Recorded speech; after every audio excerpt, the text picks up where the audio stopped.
All right. Hello, everybody. Welcome to the New Legend podcast. A little bit something different for the next 2 weeks.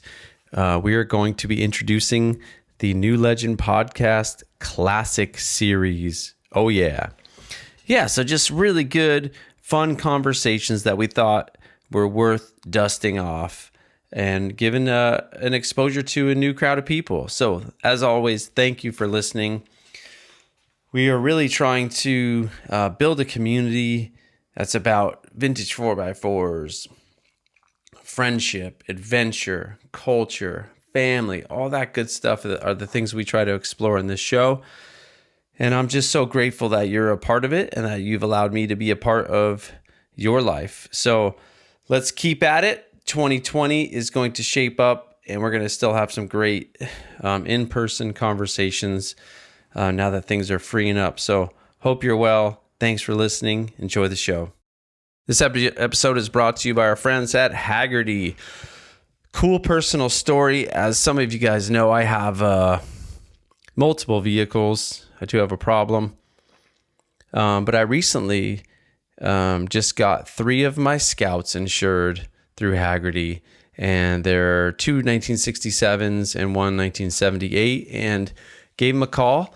Told them I have a daily driver, which I do. And they don't have mileage restrictions. Got my information, got the quote down, and it was awesome because 3 vehicles with a higher replacement value than I had before are less than 1 vehicle I had traditionally insured. So it's like 3 vehicles insured with better coverage for the cost of 1 through a traditional kind of mainstream insurance company. So, man, if you have a classic ride, do not trust it to anybody. Make sure you're protected. Make sure you're in with a good community of people that care about enthusiasts and car culture and driving, all the things we care about. So check out Haggerty, and thank you, Haggerty, for sponsoring this episode. Today, I would like to thank FSR for sponsoring this episode. They have great tents, great camp equipment. In particular, I'd like to point out this episode, a new tent that we're exploring as a family is the High Country Tri-Layer 63. Basically, it's the size of a queen-size bed. It'll sleep pretty much 3 people comfortably, 2 like really comfortably. You could probably cram 4 in there if you have small kids. Robust, well-built, super easy to set up. And like the traditional soft sided rooftop tent market, they are one of the easiest to set up, and I love that about it. Any dad will attest to that you don't want more hassles in your life. So just simple, on the road, bam, get it set up. Check out FSR, great people, great products. Check out that High Country 63. All right, in this New Legend podcast classic, we sit down and talk to my buddy Vanagon Jay about VW vans and Vanagons, explore and learning just what makes these unique vehicles so cool, so collected, and there's like, when we talk about community, it's one of the strongest communities out there. And so a lot to learn. Jay's my high school buddy, lifelong friend and surf buddy, all around great guy. So give it a listen. Enjoy.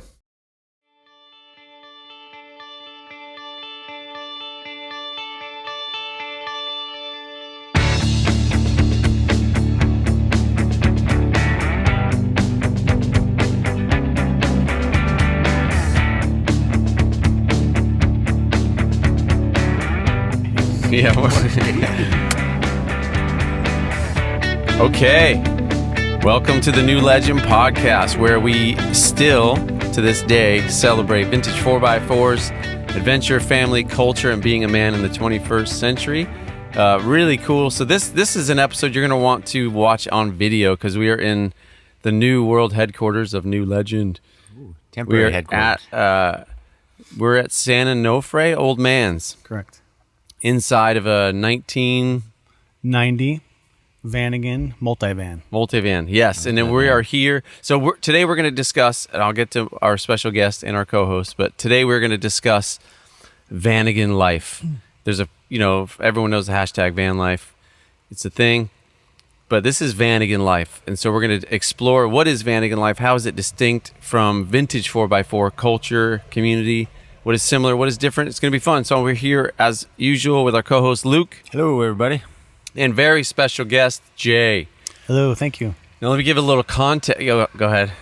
No, I got nothing. Yeah. So little going. context. Jay and I met in 8th grade in Shelton, Connecticut.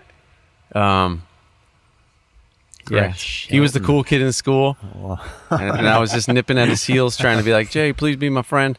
And so Jay, we were like, kind of like, didn't become super good friends in 8th grade, right?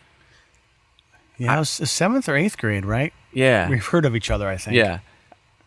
And we were like, look, dude, let's fight and stuff like that. But I really got close like when we got our licenses. Right. So speaking of that, as we always start this podcast with three kind of questions, 3 or 4. First question: what was your first? I know the answer to this, but what was your first car of note? My first car of note was a 1973 Catalina Safari station wagon. Oh, It fit 11 people, Dude, that's so rad. and I had snow tires on it year round. But that's not like that. That's a pretty incredible car. Pretty incredible car for $75. That's what it's a lot of car for $75. And then, because I remember, I don't really remember that car. Remember that dude Ed Dion? I remember that. I actually gave that car to Ed Dion when I went to college. Funny story about this. So we were like, I loved wrenching on cars when I was in high school, but I was kind of smart about it and already like trying to make other people do the work and me just get credit for it. So I remember one time we were doing a transmission swap in something. On that. It was? That's Yes. okay. And we got to the point where there was just like gallons of transmission fluid. Back in the day, people did bad things. But In there my was, like, driveway. Yeah, there's just so much transmission fluid. I'm like, Ed, I bet you can't take the last couple bolts out or something. And he's just laying in it. It's all in his hair. I just vivid memories of that day. But then the car that we actually did a lot of exploring and road trips in. What was the next car you had? Was it a red Honda Civic? Yes. It was an 1986 Honda Civic. We took it to Mexico and back. Dirt roads and all. Yeah, and we went to like Martha's Vineyard. We just took a lot of cool road trips, man. This was from Connecticut? You went to Mexico? Oh, no, different car. A different car. Different car. Oh, okay. Yeah, but this car, like I just remember you had like a speaker box in the back with subs, and it sounded terrible, but it was just loud. I think that was a Honda Civic also. Yeah, right? it was a Civic for charcoal. sure. Yeah, it was like an '86 or something. Yep. Great car. So, what did it mean to get your license? Wow. Well, coming from a single parent household, it was pretty great because my mom was very busy working and really. And you had older brothers. Did they drive you around a lot, or you, not no, really? they were already. convince My them oldest to- brother was already gone. Yeah. He already moved to California when we lived in Connecticut. So, no, my middle brother wouldn't let me take me anywhere. So I was the little brother. But that's an interesting take. So it meant both, like what you're describing as it was like a way to like kind of like responsibility and a way to get around, to just function. Right. What else did it mean though? It just you had your independence. Yeah. And it gave you a little something of your own, something to personalize. Only like Cali Safari, the 1970 Pontiac, we painted a Superman painting on the back. I remember that. Yeah. So cool. Yeah, that's actually, The bull horns. I had the bull horns Yes. on the Honda Civic also. and that's like, so Like we've a asked strap to the grill? Screwed right on. Yeah, just right screwed it in. right on. And we've talked a lot. good. We've asked this question to a lot of people so far. No one's really given that answer yet. A way of like, not identity, but a way of like individualizing something, expressing yourself through this automobile. So that's a very interesting take. Did you get put to work, like running errands once you got your license? I had to get a job. Yeah. 15 and a half, I got a job, and then 16, got the license. You remember Jay and I worked at this country club together. Oh, man. Yes. That was classic. Remember one time we came in super early and like we worked with this older Filipino guy and he was taking a bath in the sink.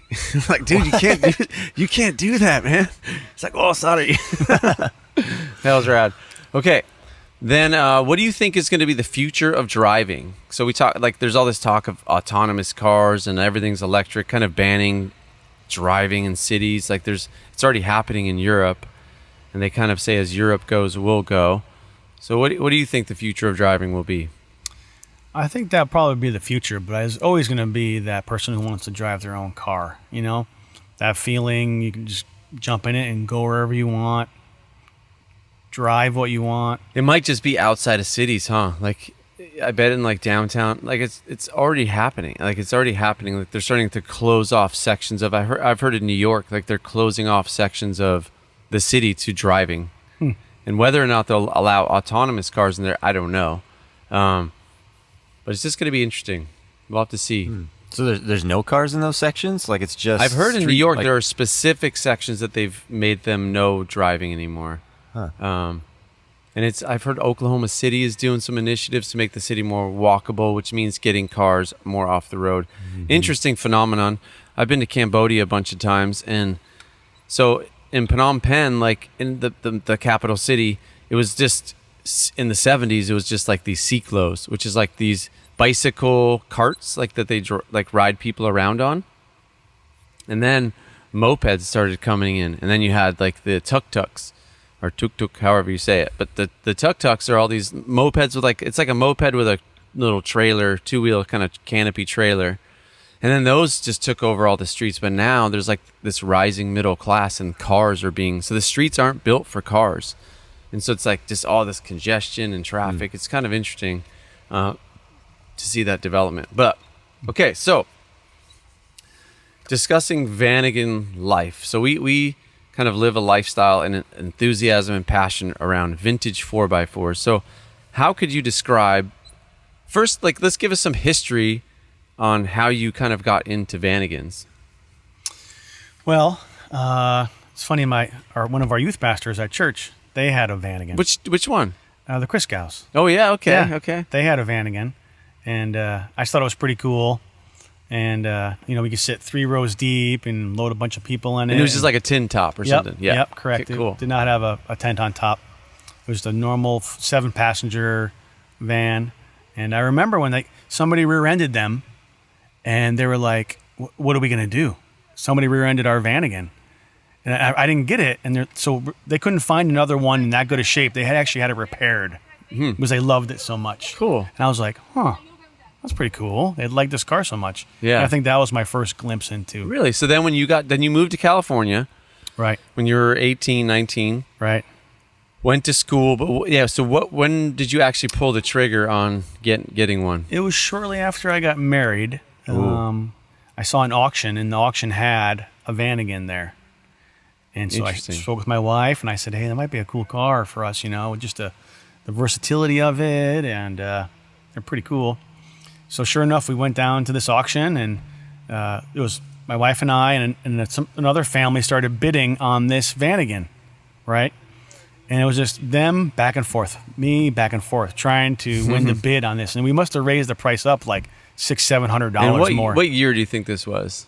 Had to be 1999, 1998 or something around So there. much like vintage 4x4s, Vanagons, like vintage 4x4s, have escalated in value, realistically, in some cases, tenfold in the last 5 years. Some are like Broncos kind of started before a lot of the other ones, but certainly with Scouts and Wagoneers has been the last like 5 years. Like full size Blazers, just They'll I get don't there. know what I don't They're know. coming. They're awesome, but like they haven't like they're not like iconic.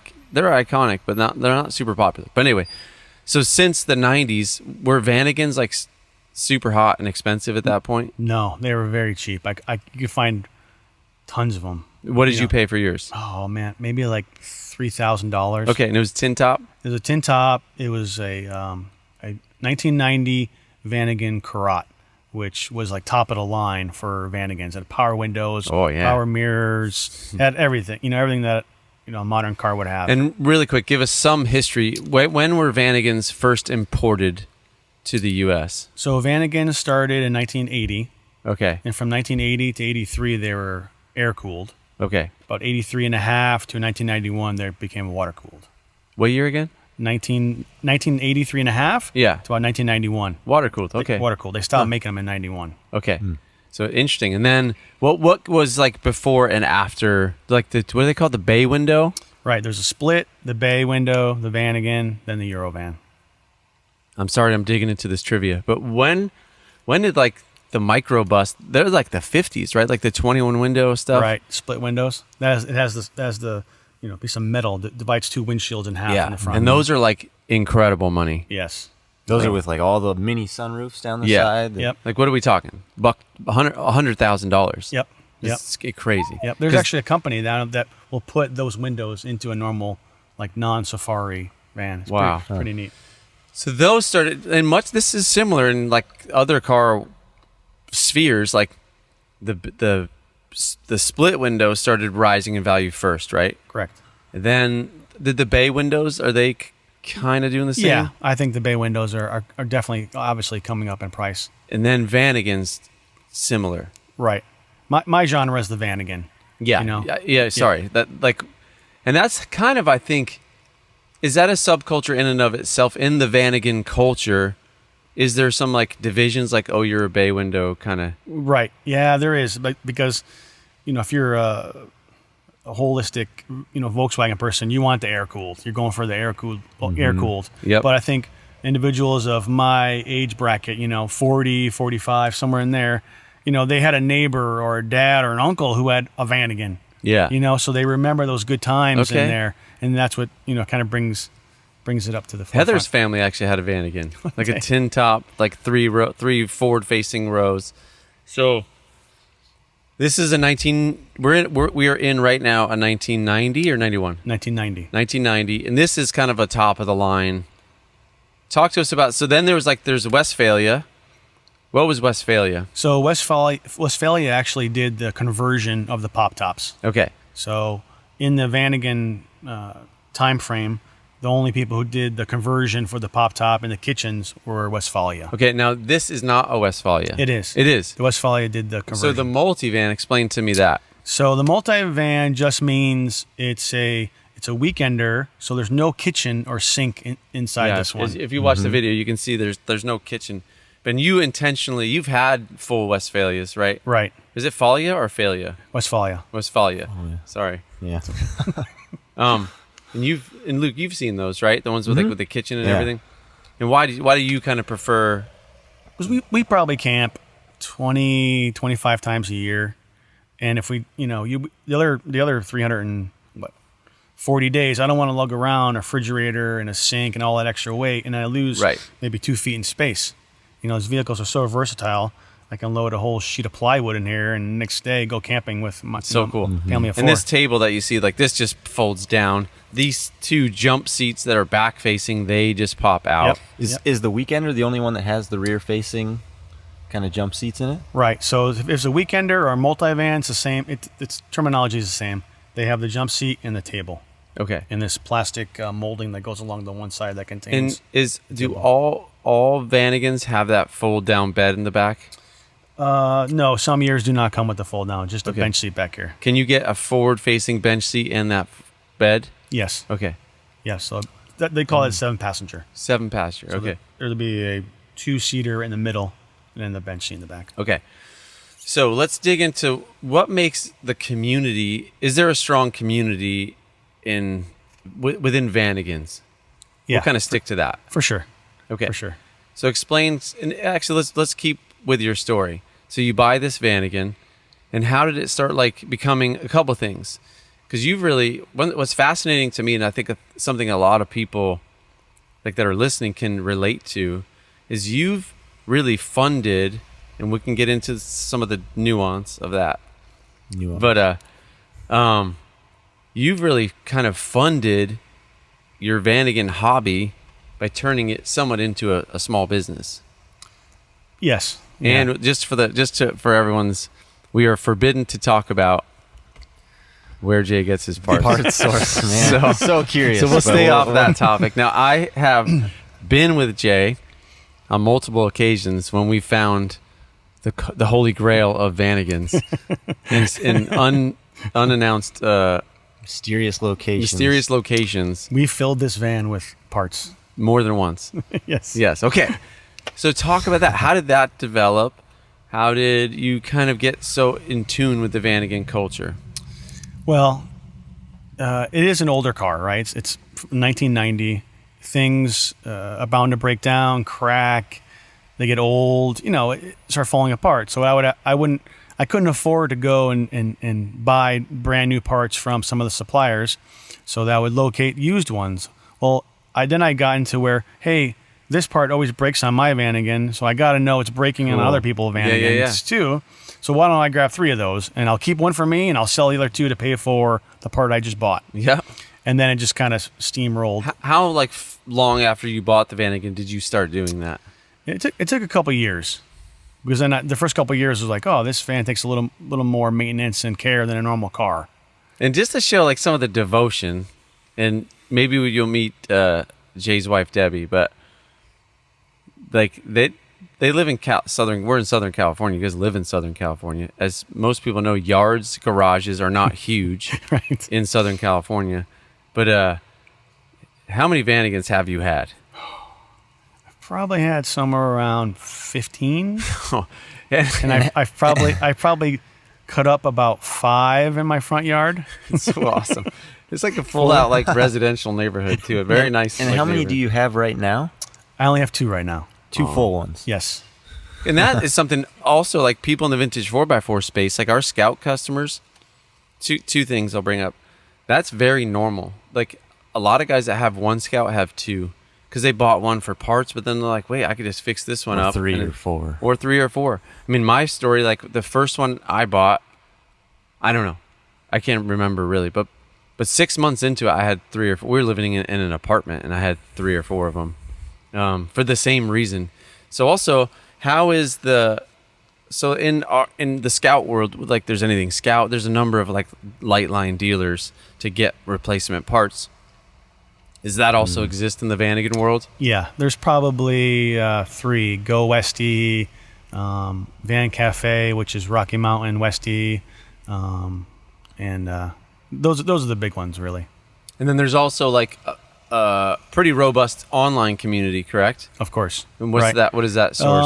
The Zamba. It's like a Volkswagen forum where you sell all types of Volkswagen parts, and there's the forum section also. Cool. And that's a place that you've learned a lot of things. Absolutely. Learn, ask questions. It's just a bevy of knowledge. People from all over the world.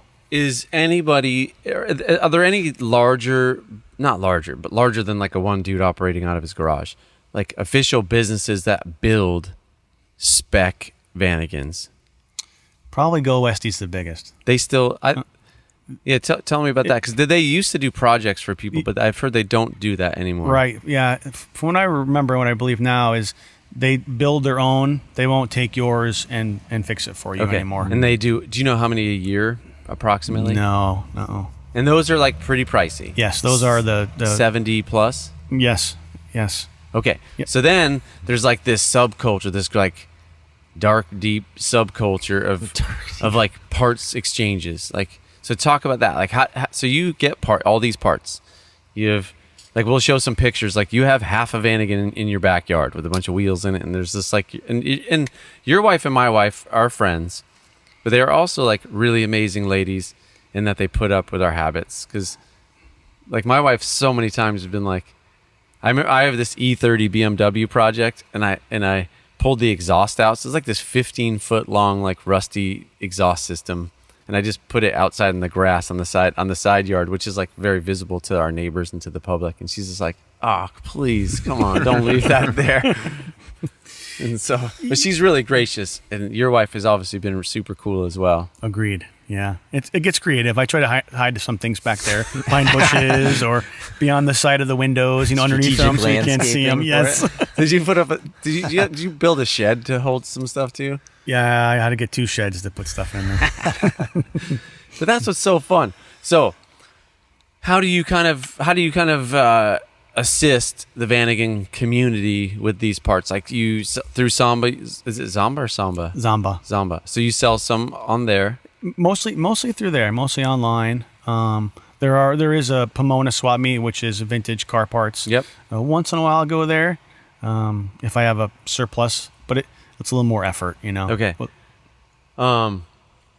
So that's good. So let's talk about this. You were telling me there's some people that criticize you for The fact that you actually like slightly mark up some of the parts that you buy. Right. Yeah, it was interesting. I sometimes sell other Mercedes parts that fit onto Vanagons. Yeah. And someone commented online, he's one of those rim flippers. Well, yeah, I buy Right. the rims, I save them from being destroyed or recycled, and we repurpose them, Yeah, so without giving up anything about where you get your parts, Thank you. the parts that you get, like they are going to be destroyed Right. and go away forever. And to me, that's the saddest thing ever. In the Scout world, the dude that I bought anything Scout from, he said, I have personally scrapped 500 to 1,000 Scouts. And back in the day, I saw a lot of those Scouts back in the early 90s. They were like, we would consider very nice Scouts. very nice. Like we would pay up to 7 to 10 grand for one of those bodies now. And he was just like, whoop, take the good stuff, crush them.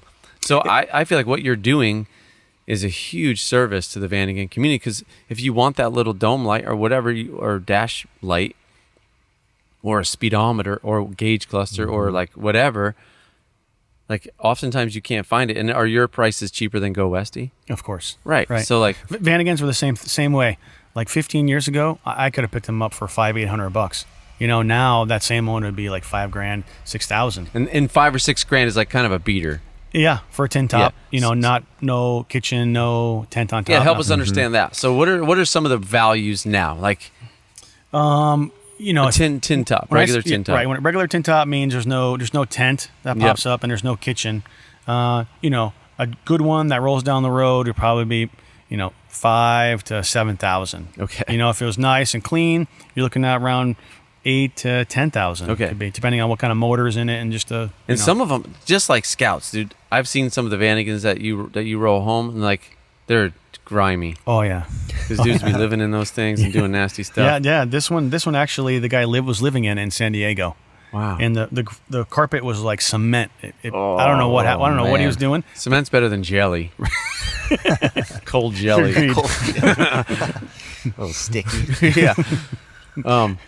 Yeah. So, okay, 8 to 10 G's for like a clean tin top. And is there a price division between like the water cooled and air cooled Vanagons? Right. Yeah. The air cooleds don't get as much because they're just not reliable enough, or you can't really travel in them that well because they are air cooled. And like Scouts, like Broncos, like anything, rust is the devil. Correct. Right. So who cares? Because I've seen who cares if the motor's blown up? Like you can put a motor in them pretty easy. Right. That's the beauty of it. Yeah. Okay. Then let's get into like pop tops. Is that right? Right. So the pop tops probably range the same. Probably like bottom of the scale would be 10, all the way up to, depending on if it's 4-wheel drive. Well, let's get to that next. But so what is like a pristine, like this rig? Like what is a pristine pop top weekender? Probably between 15 and 20. Okay, that's still reasonable. Yeah. Because I thought I've seen them for like 30 to 50.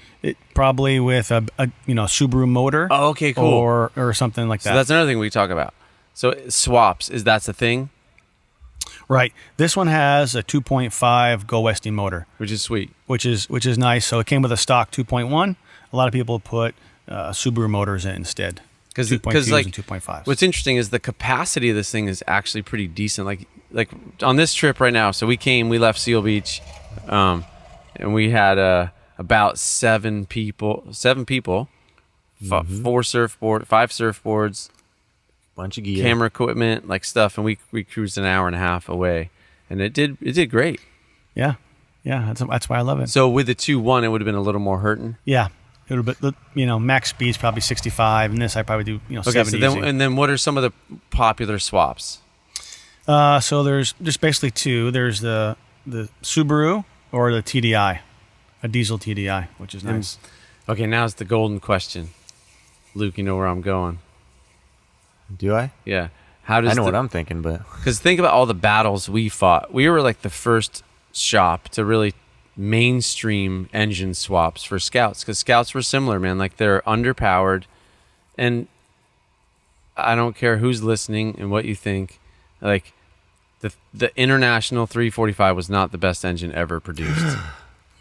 It was a decent engine for its time, but technology has evolved so much, and I totally understand that there's a place to preserve the original stuff. No question.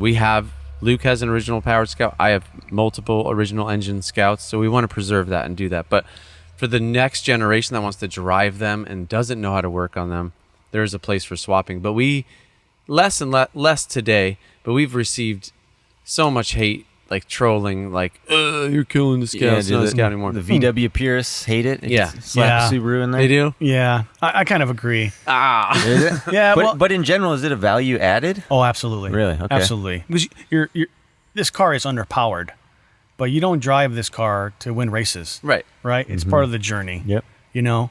And, if something It's not breaks, like that, yeah. I can fix it on this car. You put a Yeah. Subaru in there, I can't. Right. And I carry extra parts right behind me in this, Yeah. in the cabinet. So I can, even on the road, I can pull over and change out. And let's just be fair, because it's not quite a true analogy from a Scout to this Vanagon, because this 1990 Vanagon has fuel injection, Right. and that is a huge. If Scouts lasted long enough, or the technology was there for them to have TBI fuel injection, they would be way better. Or serpentine belts. Were there Vanagons without fuel injection? Was there a transition somewhere? Those air cooled ones have to be carbureted. I don't know. I So, like- never owned an 80 to 83. And just like a funny little story to put it in context of the amount of passion and love that goes into what this van is, and it's just a material. It's just a thing. We talk about that. Like, this is nothing. This is just metal and rubber and whatever, plastic. But what it means to you, what it means to your family, and to the larger community is more important. But Jay's like, hey, I'm like, Jay, can we go down to this? We're gonna go check out this cool restaurant called Campfire in Carlsbad. We met this guy John, super cool guy, has this restaurant. He's like, hey, come check it out. So we're like, hey, can we go record this podcast and do that? And Jay's like, sure. I guess gotta change the spark plugs real fast. It's like, it's so funny. Like, hour and a half trip prep, change plugs. Yeah. Check the timing. Like, that's really funny. But it shows like the amount of because a lot of people will be like, I don't want to do that. I just want to get in, turn the key, and go. That's true, but I've invested in this car, That's so right. it's investing in it, not just my time, but it brings in the family together too. Oh yeah. Yeah, Like James on interior duty. Yes, like that tune-up took me 15 minutes. I did, spark plugs and cap and You did rotor. all that? That's amazing. But that's the beauty of this car. Yeah, I did it in it is. 15 minutes. I love that. And I have just a cabinet full of tune-up parts. Okay, so let's keep escalating up the value scale. Okay. So we did anywhere, let's say you said 15 to 40 to 50 for like a two-wheel drive, which they're rear-wheel drive. Correct. And then what is like, when do you get into like the holy grails? When it's a synchro, when it's a four-wheel What drive. is this? Yeah, synchro means it's a four-wheel drive. Four-wheel drive, right. Now, did they ever make, so then you have synchro tin tops, Correct. and those have a certain, what is a nice condition synchro tin top? Probably 15,000, 18. Okay. 15 to 18. Is there such a thing as a multi-van synchro? Like pop top? Like, Without the kitchen, yeah. if it is, very rare. I don't think I've ever seen one. That'd be That's sick. originally a synchro. But some guys do convert them Yeah. two-wheel drive into a four-wheel drive. So then there's just the Westfalia full kitchen sync. Is that like Yes. the one? That's the one. That's the Good condition? What are we talking? oh man. If it stock motor, probably like 35 to 40. Okay.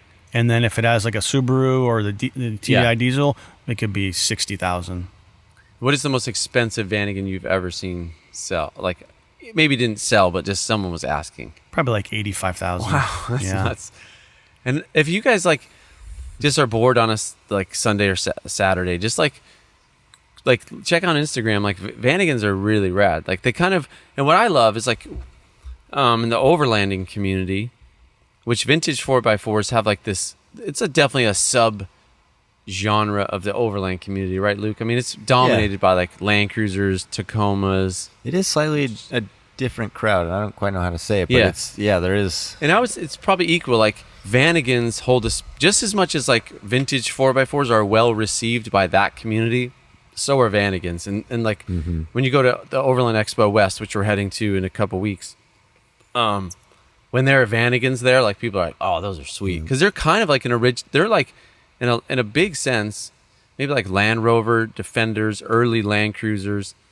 Vanagons are kind of like the early overland vehicles, like because people take these things off road, Yeah. like even in 2-wheel drive form, Yeah, it's pretty incredible what they can do. because they can get a limited slip. They're pretty capable. Yeah. Okay, so what else do we have to know about Vanagon culture? What, Oh, just events. What, Yes. What events have you been to? the community, The right? commu- Like, yeah. Just a gathering of like-minded people with similar passions. Yeah, coming up this Thursday is Synchro Fest. It's in Hollister, California. There's going to be like 350 people and almost 200 Vanagons. Really? Yeah. Is that the biggest one on the West Coast? Yes. There's a Synchro Solstice. I think it's in like Utah, Moab. But I've never been there. This is my third time to Synchro Fest. It's pretty neat. It's a pretty cool event. And they're like, we watched this documentary on this like Descend on Bend, which is it's not exclusively like a VW Vanagon thing, but it Right. seems like Seems it's kind of pretty heavily attended by that community. I think it's pretty much all. Okay. Yeah. And I that just started. I think it's only the second time they've had it. So that's fascinating to me. Like, isn't it interesting? Because this is what we're getting at, something cool here. This is what we talk about. One of the things that's so cool about vintage 4x4s, classic cars, to some degree, that's a different thing.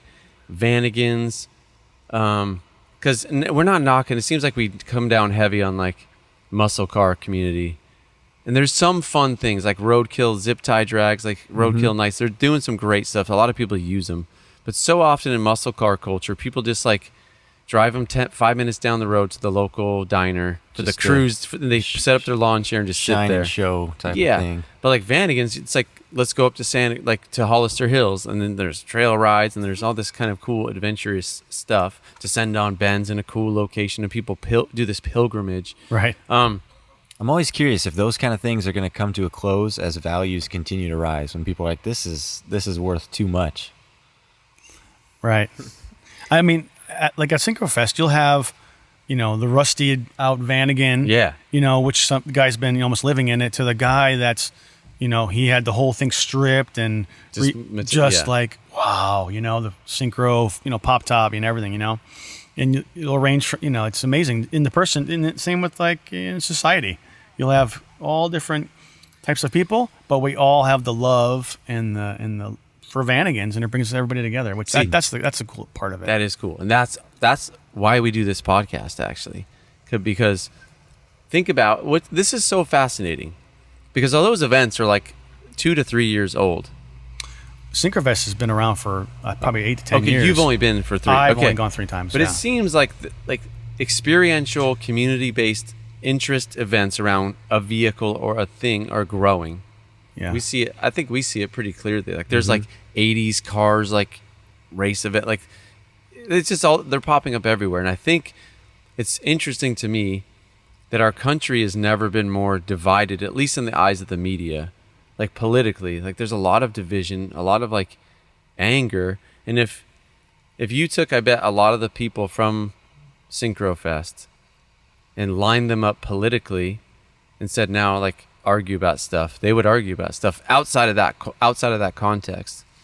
But you bring in what you talked about, Jay, like this passion, love for this particular vehicle and the lifestyle and community that comes around it. Now all of a sudden everyone gets along. Yeah. It's really cool. And I think that's great. A needed and powerful thing, because it's kind of, in a sense, man, like church attendance is on decline, community involvement stuff is on decline, but things like this are on the incline. They're on the increase, in my opinion. They're growing, and those social structures are very important for people, and like even a way that you connect with your son and daughter and bring them in. And actually, one thing I really want to talk to you guys about, Jay and Debbie, they have 2 kids.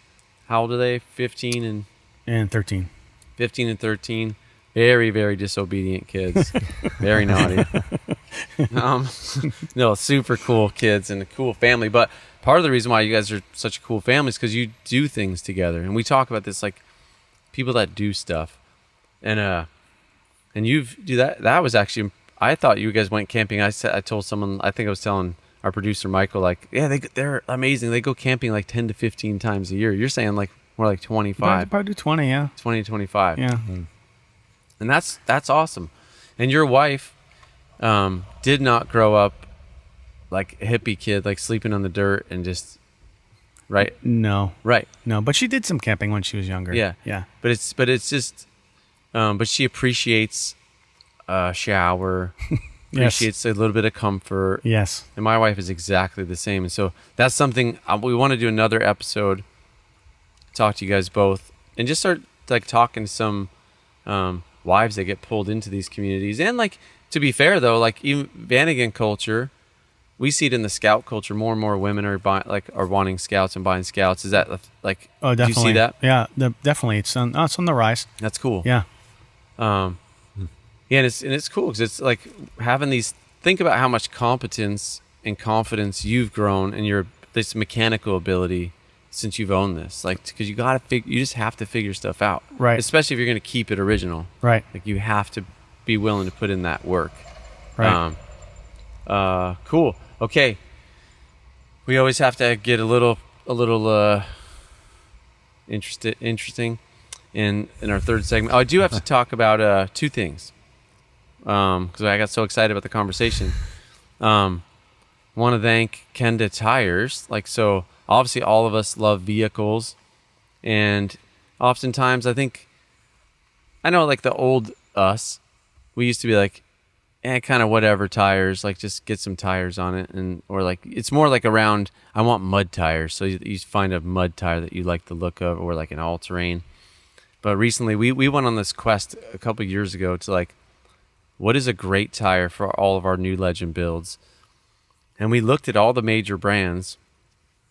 And when we met, we didn't really know much about their brand, but the Kenda Tire team, we were just so impressed with their team, so impressed with their company, the way that they're building, almost rebuilding, reestablishing their brand, putting tons of dollars and manpower and energy into this segment of like, well, their kind of slogan is "Designed for your journey." So, just getting tires that are appropriate for your journey, whether it's cruising up the highway or going off road. And one of our favorite tires on the market is the Kenda Cleaver. It's like this rough terrain. It would actually be pretty sweet. They're growing their size catalog, but it would be really rad on like maybe on your Synchro. We'll have to get some.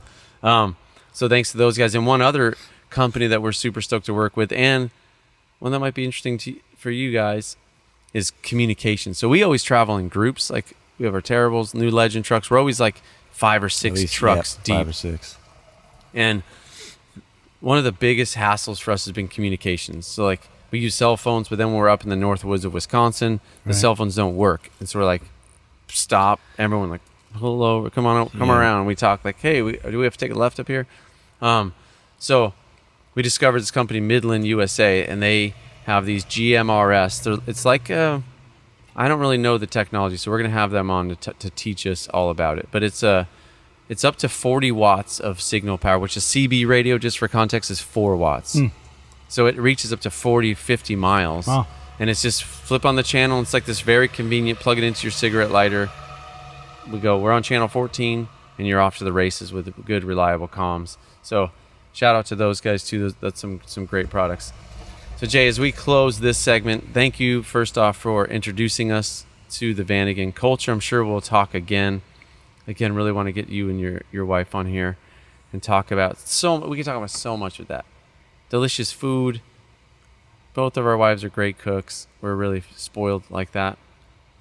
But camp food is delicious. It's fun to have. Everything tastes better when you're camping. Yeah. Down to like, how do you pack? How did you kind of how did you help make her comfortable? Right. It's important. That's the real thing. Is that something you tried to do? Oh yeah. Yeah. Yep. See a good husband. Yep. Because for me, you just have a better time.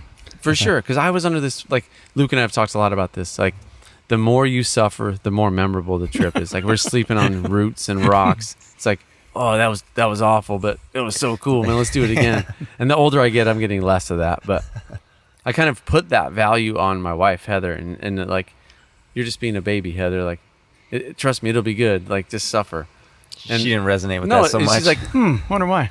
she really changed my thinking. So like, why would you do that? That sounds stupid. It doesn't make any sense. but Sean, we could be comfortable and Yeah. happy. And so then through brands like Nemo equipment, like that's like their whole thing, like to be more comfortable. And so we got some nice bags and pads, and like, and all of a sudden she's like, oh, this is fun. And we got a little shower, like Yeah, I love that Nemo shower. the Helio, game changer for us. So like Heather can actually shower because she's like, I gotta shower every day. I don't care. And again, it's easy for us to go like, oh, that's whatever, like to judge that, but it's like it's not my place to do. It's like if you want to shower, great. Let's figure out a way to get you a shower. There's so much great stuff out there. So anyway, we'll talk about all that. But leading into that, what does it mean to be a man?